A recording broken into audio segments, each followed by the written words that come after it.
నాదఘోషకు నాట్యహేలకు కైలాసందే గదగదలాడగా సూర్యుడి చంద్రుడు గతులు తప్పగా కుక్కలు దిక్కుల నేలకు వ్రాలగా ఆడెను రుద్రుడు కైలాసము దిగి ఐక్యము చేయగ జీవుల తనలో ఆడెను రుద్రుడు కైలాసము దిగి ఐక్యము చేయగ జీవుల తనలో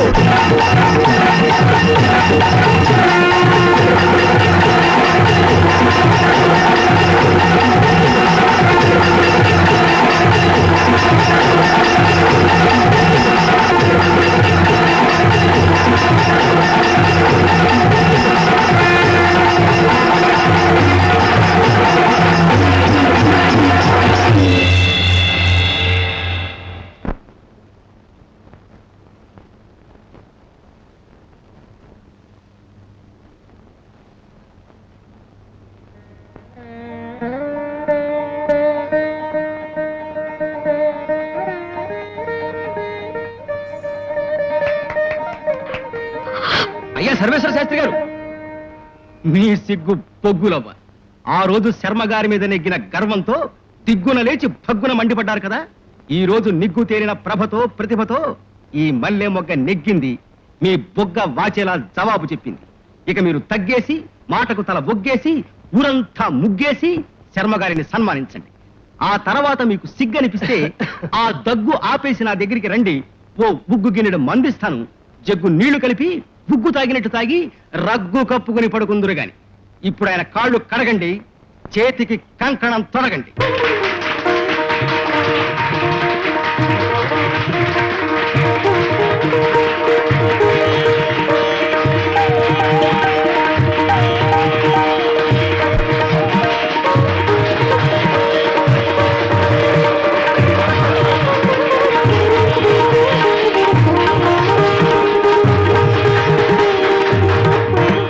సభికులారా, అగ్రహార పౌరులారా, మన ఒప్పందం ప్రకారం పోటీలో గెలిచిన భైరవిని, నారాయణ శర్మను ఇక నుంచి మన అగ్రహారంలోనే ఉండవలసిందిగా ఆహ్వానిస్తున్నాను.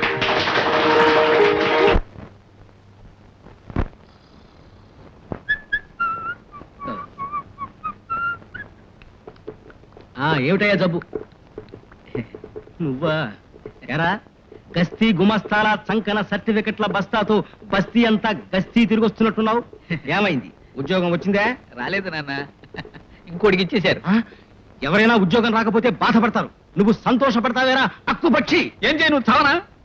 నా కర్మగాలి ఉద్యోగం వచ్చి పట్టం వెళ్ళి కాపురం పెట్టాననుకో, నీ కోడలు నిమిషానికి ఒకసారి కై కై అని ఈల కొట్టిందంటే ఇదేదో దొంగల ముఠా నాయకురాలనుకుని పోలీసులు పట్టుకుని జైల్లో తోస్తారు.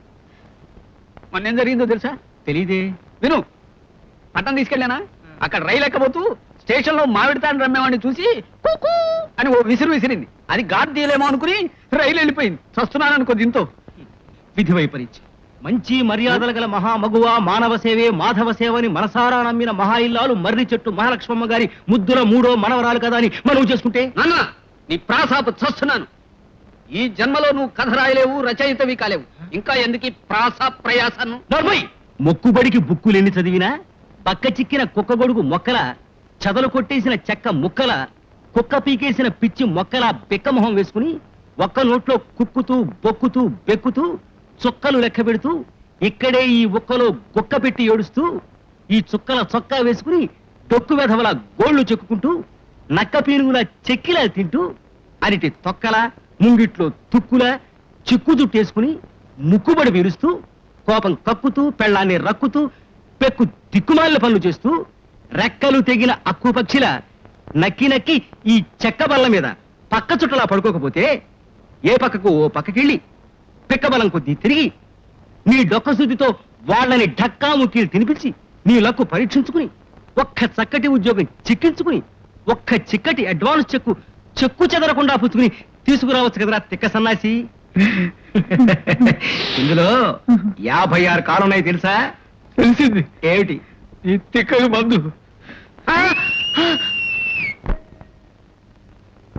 నమస్కారం. రావయ్యారా. గురుగారు, చేయకూడని పని చేస్తే దానికి ప్రాయశ్చిత్తం ఏమిటండి? ఏమిటా పని? ఒకరు ఉత్తరాలు మరొకరు చూడటం తప్పు నిజమే, కానీ మీ శిష్యుడిగా గురువు గారి వంశ గౌరవాన్ని నిలపాల్సిన బాధ్యత గల మనిషిగా ఆ తప్పు చేయక తప్పడం లేదు. ఆనంద్ భైరవికి రాసిన ఉత్తరం చదివాను, చూడండి. ప్రియాతి ప్రియమైన భైరవికి, పై చదువుల కోసం నేను మొన్ననే మద్రాసు వచ్చి ఖాళీలో చేరాను. ఇక నుంచి నేను ఈ దిగును రాసిన మెడ్రాస్ అడ్రస్కే ఉత్తరాలు రాయి.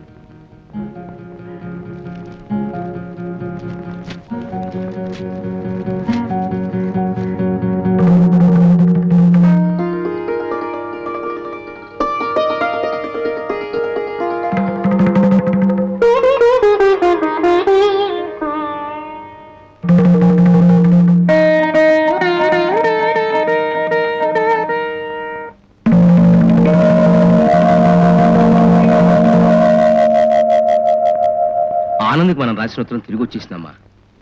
అతను ఊళ్ళో లేట. కూచిపూడి సంప్రదాయం ప్రకారం నువ్వు శర్మగారు దేశాటనం చేస్తూ రకరకాల ఊళ్ళలో ప్రదర్శనలు ఇస్తారని వచ్చి నేను కలవమని రాశాను. ఇప్పుడు ఈ ఉత్తరం కూడా తిరిగి వచ్చేసిందంటే